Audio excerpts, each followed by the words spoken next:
Assalamualaikum warahmatullahi wabarakatuh.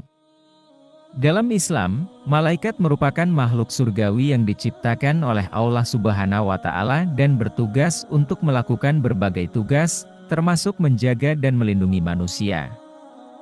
Oleh karenanya, malaikat juga kerap berada di dalam rumah. Rumah orang beriman yang sering menjalankan ibadah merupakan tempat berkumpulnya malaikat.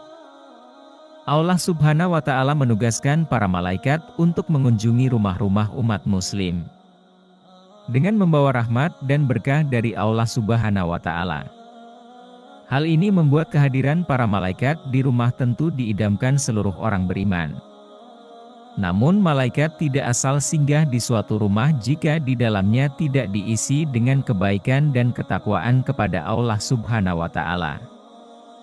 Ada beberapa ciri-ciri yang dapat menandakan bahwa sebuah rumah sering dikunjungi oleh malaikat. Apa sajakah itu? Berikut ulasannya.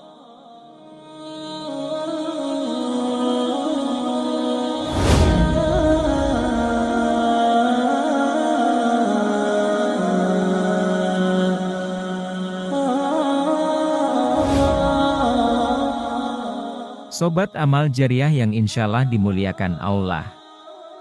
Semoga kita senantiasa diberikan kesehatan.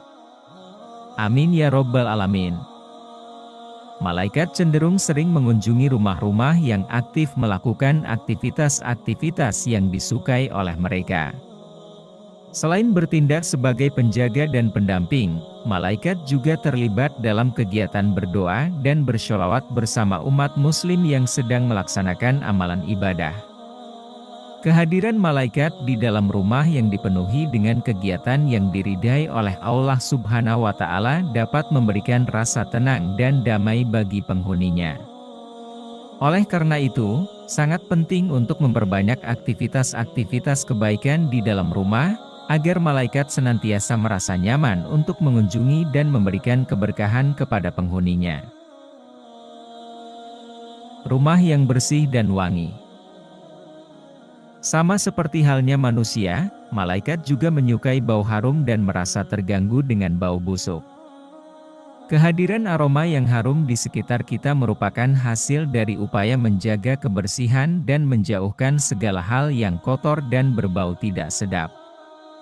Dengan memperhatikan kebersihan, kita dapat menciptakan lingkungan yang sehat dan nyaman bagi diri sendiri dan orang lain di sekitar kita. Sebagaimana yang diterangkan dalam hadits Nabi, barang siapa yang memakan bawang putih, bawang merah, dan makanan tidak sedap lainnya, maka jangan sekali-kali ia mendekati, memasuki, masjid kami. Oleh karena sesungguhnya para malaikat terganggu dari apa-apa yang mengganggu manusia. Hadis riwayat Bukhari dan Muslim. Mahmud As-Syafrawi menyebutkan dalam bukunya bahwa jika kita ingin rumah didatangi oleh para malaikat, maka hendaknya kita senantiasa menjaga kebersihan di dalam rumah kita dan memakai wewangian, seperti minyak mistik, kasturi, ambar, zafaron, gaharu, dan lain-lain. Rumah yang di dalamnya sering dilantunkannya ayat suci Al-Quran.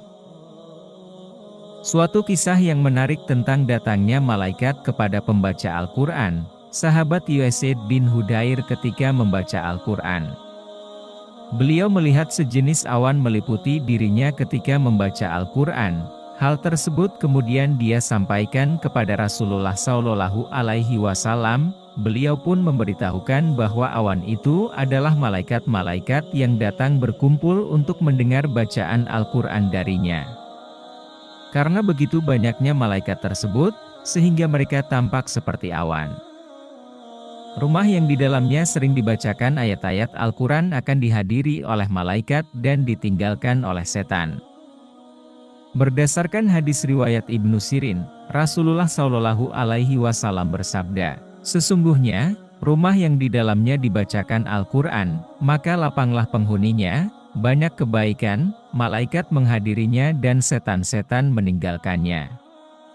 Sebaliknya, rumah yang tidak dibacakan Al-Quran, maka sempitlah penghuninya, sedikit kebaikannya, malaikat meninggalkannya dan setan-setan mendekatinya.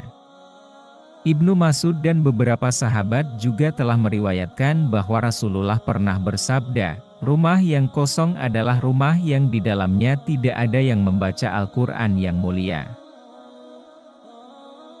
Rumah yang penghuninya banyak membaca zikir dan sholawat." Zikir yang sering dilakukan dengan ikhtiar kita, merupakan salah satu sebab datangnya malaikat ke rumah kita. Hal ini atas izin Allah karena adanya zikrullah. Dengan adanya zikir, maka malaikat akan datang. Ketika malaikat mendengar seseorang membaca sholawat Nabi Shallallahu Alaihi Wasallam, mereka akan menyampaikan sholawat tersebut kepada beliau dan membawa balasan berupa rahmat, keselamatan, dan keberkahan yang berlipat-lipat bagi yang membaca.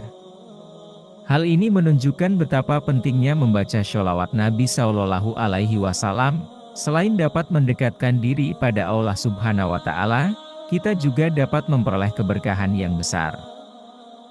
Hal ini sesuai dengan sabda Rasulullah, "Malaikat Jibril datang kepadaku sambil berkata, 'Sangat menyenangkan untuk engkau ketahui wahai Muhammad, bahwa untuk satu sholawat dari seorang umatmu akan kuimbangi dengan 10 doa baginya.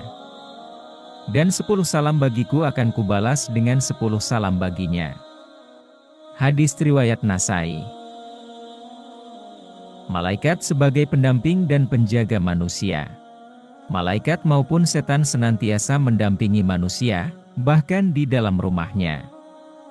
Malaikat bertugas untuk mengajak manusia berbuat kebaikan, sementara setan selalu menggoda manusia untuk melakukan tindakan yang buruk dan merugikan diri sendiri. Sebagai manusia yang memiliki kebebasan berpikir dan bertindak, kita harus dapat memilih dan menentukan jalan mana yang akan kita tempuh. Disebutkan bahwa terdapat hadits Rasulullah dari Abdullah bin Mas'ud radhiyallahu anha, bahwa malaikat dan setan masing-masing memberi bisikan kepada manusia. Siapapun yang memperoleh bisikan malaikat hendaknya bersyukur dan memuji Allah. Adapun jika yang diperoleh adalah bisikan setan, maka secepatnya harus berlindung kepada Allah dari godaan setan yang terkutuk. Di antara malaikat yang ditugaskan oleh Allah, terdapat malaikat yang sengaja ditugaskan berkeliling untuk menebarkan rahmat dan kedamaian di tengah manusia, sebagaimana diterangkan dalam hadits Nabi. Sesungguhnya Allah mempunyai malaikat yang berkeliling di jalan-jalan mencari kalangan zikir. Ketika mereka menemukan suatu kaum yang berzikir kepada Allah, maka mereka saling berseru, "Kemarilah pada hajat kalian." Beliau bersabda, kemudian para malaikat itu mengepung mereka dengan sayap-sayapnya hingga langit dunia. Hadis riwayat Bukhari. Namun, perlu diingat bahwa menjadi rumah yang sering dikunjungi oleh malaikat bukanlah tujuan akhir dari ibadah dalam Islam. Tujuan utama adalah untuk memperbaiki hubungan dengan Allah Subhanahu wa Ta'ala dan sesama manusia, serta berusaha untuk meningkatkan amal ibadah dan ketakwaan. Wallahu a'lam bishawab.